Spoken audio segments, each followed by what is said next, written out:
धरती माता, हम इसे कहते हैं भारत माता। यहाँ देवियों का नाम पहले लिया जाता है तो कैसे नैरेटिव बदला जाता है कि इस देश की महिलाओं का दिमाग खराब कर दो, देश अपने आप खत्म हो जाएगा। साउथ अफ्रीका की एक बहुत बड़ी यूनिवर्सिटी में कहा गया था कि किसी भी देश को बर्बाद करने के लिए वहां पे बम, बारूद, गोला, असला दागने की, मिसाइल दागने की जरूरत है ही नहीं। आप उस देश की सामाजिक व्यवस्था, सांस्कृतिक व्यवस्था, शैक्षणिक व्यवस्था और पारिवारिक व्यवस्था को खत्म कर दो, वो देश अपने आप खत्म हो जाएगा। अब यही षड्यंत्र चल रहा है। कैसे चल रहा है? 3 स्टेज पे काम होता है। 25 वर्ष तक की बच्चियों को बिगाड़ने का काम बॉलीवुड अपने टीवी सीरियल के माध्यम से करता है। 25 से 35 वर्ष की शादीशुदा महिलाओं का जीवन और उनके परिवार को बर्बाद करने का काम एकता कपूर जैसी महिलाएं अपने टीवी सीरियल के माध्यम से करती है। और जो नौकरी करती हुई बहन, बेटियां, महिलाएं हैं, जो कि वर्किंग विमेन हैं, उनका दिमाग खराब करने का काम ये ओटीटी प्लेटफॉर्म्स अपने वेब सीरीज के माध्यम से करता है। कैसे करता है, मैं संक्षिप्त में एक एक उदाहरण देकर आपके समक्ष रखूंगी। और बहुत जरूरी है कि जब हम तो एक साधारण व्यक्ति है, हम संसारिक जीवन में रहते हैं, लेकिन यहाँ पर जो उपस्थित हमारे संतगण है, महंतगण है, इनके बहुत बड़ा फॉलोअर्स ग्रुप रहता है, बहुत से लोग आते हैं, बहुत सी महिलाएं आती है। ये बात वहां तक पहुंचे क्योंकि वो यहाँ पर उपस्थित नहीं है, पर हमें पता है कि वीडियो के माध्यम से हमारे संत श्री, हमारे महंत श्री हमारी ये वाणी जो है उन तक पहुंचाएंगे कि कैसे करते हैं। ये एक फिल्म बनाते हैं 25 वर्ष तक की बच्चियों को कैसे बिगाड़ना है। हिंदुओं के परिवारों को बिगाड़ने के, तोड़ने के षड्यंत्र चल रहे हैं। और सिर्फ एक हिंदू को नहीं खराब करना है, उसके पूरे के पूरे कुटुंब को बर्बाद कर देना है। तो एक भारत की महिला 2 परिवार को जोड़ती है, मायका पक्ष और ससुराल पक्ष। और हम कहते हैं कि भारत की परिवार व्यवस्था जो है वो मानवता की सबसे बड़ी देन है। तो इसी व्यवस्था को खत्म कर दो। कैसे कर दो? तो ये एक फिल्म बनाते हैं अतरंगी रे। हमारी क्योंकि दीदी भी यहाँ उपस्थित है जो कि सेंसर बोर्ड में सदस्य है, तो हम इतना उनसे विनती करेंगे कि हमारी ये बात भी उन तक पहुंचाए। सिस्टमैटिकली ये फिल्मों में लड़की दिखाएंगे हिंदू की, लड़का दिखाएंगे मियाँ भाई का, और उसमें भी दिखाएंगे कि वो लड़का चाहे अनपढ़ हो, चाहे गवार हो, चाहे आतंकवादी हो, चाहे पंचर छाप हो, और वो हिंदू की लड़की चाहे कितनी पढ़ी लिखी हो, लेकिन उसका परिवार जो है वो रूढ़िवादी है, वो रिग्रेसिव है, और उसके सामने यदि वो घोड़ा भी चला रहा है, खच्चर टट्टू भी चला रहा है, तो वो बड़ा प्रोग्रेसिव है, वो बड़ा संस्कारी है। कैसे करते हैं? ये एक फिल्म बनाते हैं अतरंगी रे। अतरंगी रे फिल्म में जो कि आज की युवा बच्चियों का लेटेस्ट क्रश है, सारा अली खान हीरोइन लेते हैं। हमारी युवा बच्ची इसको फॉलो करती है। उसमें यह दिखाते हैं कि सारा अली खान जो एक मुस्लिम लड़के के प्यार में पड़ जाती है और अपने परिवार से विरोध कर उनसे लड़ झगड़ कर ट्रेन में बैठकर वो भाग जाती है। उसी ट्रेन में एक संवाद होता है उस पिक्चर के हीरो का और उसी हीरोइन का। दोनों अपनी अपनी लव स्टोरी शेयर करते हैं। तो हीरोइन पूछती है हीरो को कि तुम्हारी लव स्टोरी बताओ। तो वो कहता है कि कल मेरी शादी होने वाली, और लव स्टोरी तो मेरी लव स्टोरी है कि मैंने बचपन से जिस लड़की से प्यार किया, जिसके साथ पढ़ाई की, जिसके साथ मैं बढ़ा हुआ, उसी लड़की से मेरी बचपन की मित्र जो मेरे समाज की है, जो मेरे गांव की है, उसके साथ ही मेरी शादी होने वाली है। तो वो हीरोइन कहती है अरे ये और कोई लव स्टोरी है? ये लव स्टोरी नहीं हो सकती। तो हीरो पूछता है तो फिर क्या हो सकती है लव स्टोरी?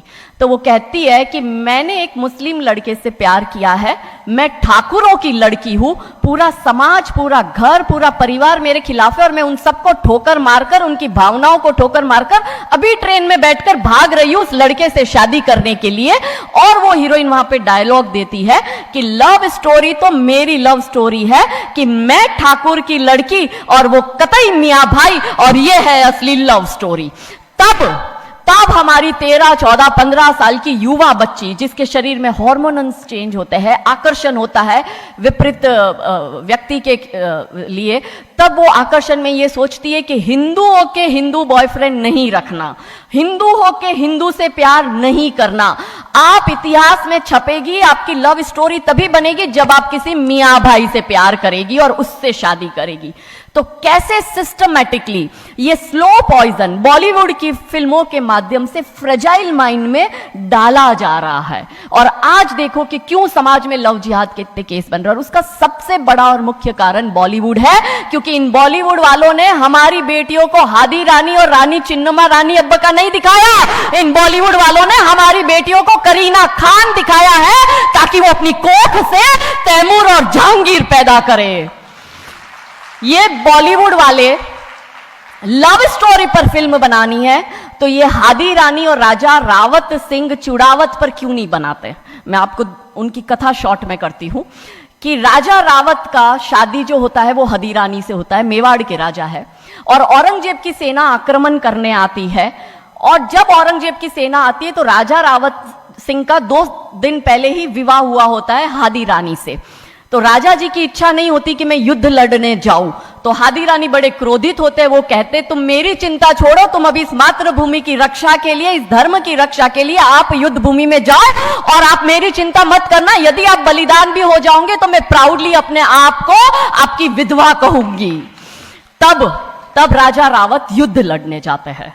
युद्ध भूमि में राजा रावत जी को हादी रानी की बहुत याद आती है, क्योंकि नई नई शादी हुई होती है तो नई बियाई दुल्हन को छोड़ के आए होते हैं, तो बहुत याद करते हैं। तो वो अपने दूत को कहते हैं, अभी सेना आने में समय होता है और युद्ध में भी समय होता है, तो वो कहते हैं अपने दूत को कि जा तू रानी सा के पास जा महल में और उनसे कहे कि राजा जी को आपकी बहुत याद आ रही है, आप अपनी कोई एक निशानी उनके लिए भेजो। दूत भी बड़ा टेंशन में आ गया कि ये युद्ध भूमि में बैठे और इनको हादी रानी की याद आ रही है, ये युद्ध लड़ेंगे कैसे और जीतेंगे कैसे। पर वो दूत डरते डरते पहुंचा रानी सा के पास और रानी सा को कहता है कि राजा रावत जी ने आपकी एक निशानी मंगाई है, उनको आपकी बहुत याद आ रही है। तो रानी सा बहुत क्रोधित हो जाते कि ये मेरा पति कैसा, ये युद्ध लड़ेगा कैसे, औरंगजेब की इतनी बड़ी विशाल सेना है, यदि जहां युद्ध भूमि में बैठकर उसको रणनीति बनानी है वहां वो मेरी निशानी मंगवा रहा है। तब हमारी हादी रानी क्रोधित होती है, हाथ में तलवार लेती है, अपनी गर्दन काटती है, थाल में सजा के दूत को देती है और कहती है जा तेरे राजा को जाके दे देना मेरी निशानी। तब वो दूत युद्ध भूमि में जाता है, राजा जी को हादी रानी की निशानी यानी कि उनका कटा हुआ मुख देता है। राजा जी बड़े दुखी हो जाते हैं, उनको लगता है उनसे बहुत बड़ी गलती हो गई। राजा जी रानी की अंतिम इच्छा समझ जाते हैं। रानी जी के लंबे बाल होते हैं, उन बाल की वो माला बनाते हैं, उनके मुख की माला बनाते, वो युद्ध लड़ते हैं, औरंगजेब से युद्ध जीतते हैं। और जीतने के बाद राजा रावत वहीं युद्ध भूमि में अपना बलिदान देते, अपनी गर्दन काटकर वहीं अपने जीवन का त्याग करते हैं। यह है लव स्टोरी। पर बॉलीवुड इस पर फिल्म नहीं बनाएगी कि इतिहास चुराए नहीं है, हमने इतिहास बनाए हैं और लाखों शीश कटे हैं रण में, तब जाके हिंदू कहलाए हैं। ये महान गौरवशाली इतिहास हमारा, पर बॉलीवुड इसका इतिहास हमारे समक्ष आने नहीं देता। अब रहा 25 से 35 वर्ष की महिला, कैसे बिगाड़ती है एकता कपूर। वही sari, typical dress, typical getup, पीछे उसकी सीरियल में एकता कपूर की सीरियल में पीछे बहुत बड़ी अंबे मां की मूर्ति। दिखाएंगे कैसे हिंदू महिला को, क्योंकि परिवार खत्म करना है हिंदुओं का।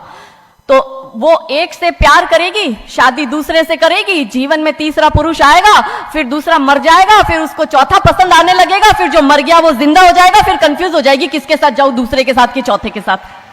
क्या हमारी भारतीय महिलाएं, क्या हमारी हिंदू महिलाएं, सबसे बड़ा प्रश्न यह है कि क्या हम 4-4 पुरुषों के साथ अफेयर करते हैं? क्या यह हमारा सम्मान है? और अगर यदि हम सब एक होकर इसके लिए नहीं बोलेंगे तो यह आवाज नहीं उठेगी। और दुख की बात यह है कि ऐसी एकता कपूर जैसी महिलाएं जो घर तोड़ने का काम कर रही है, इनको पद्मश्री अवार्ड मिल जाता है। कैसे मिलता है? भारत सरकार से इस भूमि पर खड़े होकर मैं निवेदन करती हूं कि आप ऐसी महिलाओं के पद्मश्री वापस लो, क्योंकि ये महिलाएं हिंदू परिवारों के मकान, घर तोड़ने का काम कर रही है।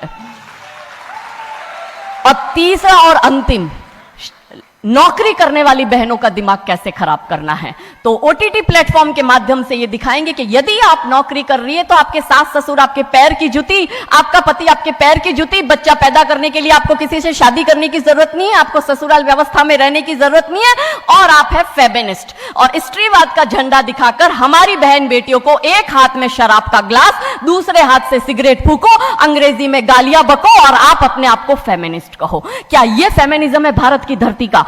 ये कभी नहीं हो सकता। रानी चिन्नमा, रानी अब्ब का फेमिनिज्म का उदाहरण है। और दूर जाने की जरूरत नहीं है, हमारी परम पूजनीय दीदी मां साध्वी रितंबरा दीदी मां फेमिनिज्म का सबसे बड़ा उदाहरण हमारे समक्ष है। रानी नायका देवी, रानी लक्ष्मीबाई हमारे लिए फेमिनिज्म का सबसे बड़ा उदाहरण है। तो यहां उपस्थित सभी महानुभावों से हम यही विनती करते हैं कि फिल्म के माध्यम से ड्रग्स अश्लीलता और गाली गलौच, ये दिखाने के सिवाय कुछ नहीं होता। तो हम सब मिलकर एक साथ एक आवाज उठाए कि इन चीजों का बंद होना बहुत जरूरी है, क्योंकि आने वाली पीढ़ियों को बर्बाद करने का काम ये लोग अपने टीवी सीरियल और फिल्मों के माध्यम से कर रहे हैं। और क्योंकि शुरुआत भगवान राम जी के नाम से करी थी, तो अंत भी हम भगवान राम जी के नाम से करना चाहेंगे कि कौन है राम। राम जो है चेतना है, बिंदु है, बिंदु जिससे प्रस्फुटित है तेज, तेज जो कि इस समस्त सृष्टि की रचना की कल्पना का हेतु है, अनाम है, अनाम जो है पंक्ति में प्रथम, प्रथम है धर्म धैर्य का